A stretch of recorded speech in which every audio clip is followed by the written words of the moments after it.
Il y a des histoires qu'on n'écrit jamais dans les livres. Des enfances qu'on traverse sans bruit, sans secours, en silence. Et voici l'histoire de ma famille. L'histoire d'une mère qui n'a pas eu d'enfance. D'un père brisé par le travail. Et d'un enfant qui a grandi dans l'ombre, à force de lutter contre le mépris, la pauvreté, le racisme. Ce que vous allez entendre, ce n'est pas une fiction. C'est la vérité.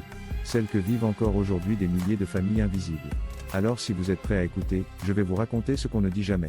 Mon histoire. Et pour comprendre mon histoire, il faut d'abord parler d'elle. De ma mère. Parce que tout commence avec elle. Avec une petite fille qui n'a jamais eu le droit d'être une enfant. Ma mère n'a pas eu d'enfance. À 6 ans déjà, elle était une adulte. Elle s'occupait de ses 2 petites sœurs, ramassait du bois pour les familles du village, descendait jusqu'à la rivière pour remplir les cruches d'eau, des cruches parfois plus grandes qu'elle. Elle nourrissait les bêtes, portait les charges, courait dans la poussière pour servir les autres. Pendant que certains jouaient, elle grandissait à coups d'efforts et de silence. Cette routine, elle l'a portée comme une seconde peau. Elle l'a vécue jusqu'à l'âge adulte, sans jamais se plaindre. Chaque jour ressemblait au précédent, les mains dans la terre, les pieds nus sur les sentiers caillouteux, le dos courbé sous le soleil. Elle n'a jamais connu le répit, ni le luxe de penser à elle-même. La priorité, c'était toujours les autres, ses sœurs, ses parents, puis plus tard, son mari, ses enfants. Elle a grandi dans le don de soi, dans le silence, dans l'effort sans fin. Cette vie de labeur a façonné son caractère, a durci ses mains, mais n'a jamais éteint sa tendresse. Elle a continué à se lever avant le soleil et à se coucher bien après lui, mais ce qu'elle ne savait pas, c'est que cette routine d'effort et de silence allait continuer, bien au-delà de son village. Quand elle est arrivée en France, dans la famille qui nous hébergeait, elle a compris que le combat n'était pas terminé. Elle faisait le ménage, la cuisine, pendant que mon père faisait les courses. Nous n'étions pas des invités, mais des serviteurs silencieux. Ma mère pensait trouver le repos en quittant les montagnes, mais la vie lui avait réservé encore des années de labeur et de discrétion. Ma mère a quitté la poussière des montagnes, mais la poussière du labeur l'a suivie jusqu'en France. Un jour, le départ est arrivé. Mon père était déjà en France depuis plusieurs années. Il travaillait dur, il nous envoyait de l'argent quand il pouvait. Et enfin, les papiers étaient prêts. Ma mère, mes 2 sœurs et moi, on a quitté le village. Elle ne laissait pas derrière elle une maison, ni des biens, juste des souvenirs faits de poussière et de fatigue. Mais elle emportait quelque chose de plus lourd, l'inconnu, la peur de ne pas être à la hauteur d'un pays qu'elle ne connaissait pas. Je me souviens d'elle, tenant nos passeports comme si c'était tout ce qu'il nous restait.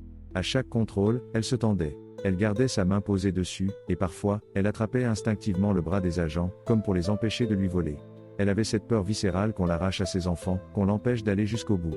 Nous n'avions qu'un sac. Pas de valise, pas d'objets précieux. Seulement ce sac, et un rêve qu'on n'osait même pas formuler à voix haute. Quand on a atterri à Charles de Gaulle, mon père nous attendait avec une famille de la communauté qui nous hébergeait. Ma mère croyait avoir quitté la poussière des montagnes, mais elle ne savait pas encore que le combat allait continuer. La servitude silencieuse ne s'était pas arrêtée à la frontière. L'école, l'adolescence, le regard des autres, le racisme, le travail. Et plus tard, la mort de mon père. Ce moment-là m'a brisé. Mon père, il avait travaillé toute sa vie. Il est rentré en retraite dans un état catastrophique. Silicose, diabète, asthme. Même le médecin de famille ne voulait pas reconnaître à 100% sa silicose, de peur qu'il touche une pension. Et pourtant il a été reconnu longtemps après sa mort. Parce que ma sœur s'est battue. Pas pour l'argent. Mais par principe. Pour que son nom, son travail, sa souffrance soient enfin reconnus. De son vivant. Il ne faisait que des allers-retours entre la maison et l'hôpital juste après sa retraite. Dans le nord, l'humidité lui collait à la peau. Mais quand il retournait dans son village, au Maroc, dans les montagnes, c'était comme si la maladie s'arrêtait. Là-bas, il ne prenait même plus sa ventoline. Je suis retourné au Maroc pour l'enterrement de mon père. C'était la première fois que je faisais face à la mort d'aussi près. Je ne savais pas vraiment quoi faire, je ne connaissais rien à ces rites, à cette douleur. Alors, mon frère et moi, on est partis ensemble, un peu perdus, mais solidaires. Vivre sans lui. Quand je suis rentré du Maroc, la maison était froide, silencieuse, vide. Mon père n'était plus là, mais tout parlait encore de lui. Son fauteuil, ses affaires. Chaque pièce était remplie de son absence. Ma mère avait vieilli en quelques jours. Ses yeux ne pleuraient plus. Ils étaient secs, fatigués, vides. Moi, je devais continuer. Jouer le rôle de l'homme de la maison. Prendre le relais. Mais comment remplacer un père ? Il était mon exemple, mon pilier. Et maintenant, j'avais juste son souvenir. Il fallait faire avec. Avancer avec la douleur. Travailler. Serrer les dents. Projeter une force que je n'avais pas. Les jours passaient, mais rien ne revenait à la normale. Parce qu'il n'y aurait plus jamais de normal sans lui. J'ai compris que le deuil, ce n'est pas oublier. C'est apprendre à vivre avec un vide qui ne se remplit pas. Grandir, c'est parfois porter des poids qu'on ne devrait pas soulever seul. Ce qui m'a permis de tenir, malgré la douleur, c'est que mes frères, mes sœurs et moi, on a pu lui offrir son rêve avant qu'il parte le pèlerinage à la Mecque. Il y est allé. Et il est revenu le cœur léger. Jusqu'au bout, nous avons respecté notre père, sans jamais le contredire, sans dispute. Il est parti, et nous sommes restés avec l'esprit serein, car nous avons toujours été là pour lui. Surtout ma petite sœur. Elle a été son infirmière, sa confidente, sa force. Elle gérait ses papiers, ses rendez-vous, tout son administratif. Elle a appris très jeune à s'occuper des choses sérieuses, grâce à une famille française qui nous a tendu la main à un moment où nous étions perdus. Ma sœur, maintenant, fait la même chose pour ma mère. Je rends hommage à cette famille française qui nous a tant aidés.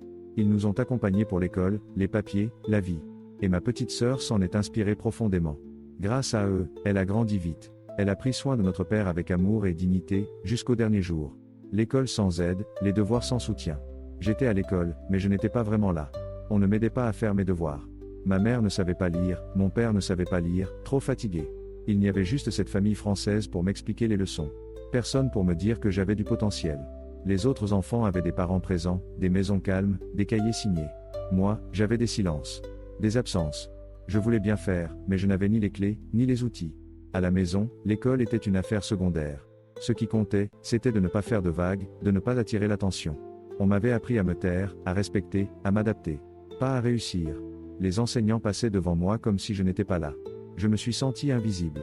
L'enfance, pour certains, c'est un tremplin. Pour moi, c'était un mur. Un mur que je regardais sans savoir comment l'escalader. J'avais la volonté, mais pas les moyens. Alors, petit à petit, j'ai arrêté d'essayer. On ne guérit jamais de son enfance. Cette histoire, c'est celle de mes racines, de mes combats et de mes silences. Mais ce n'est que le début.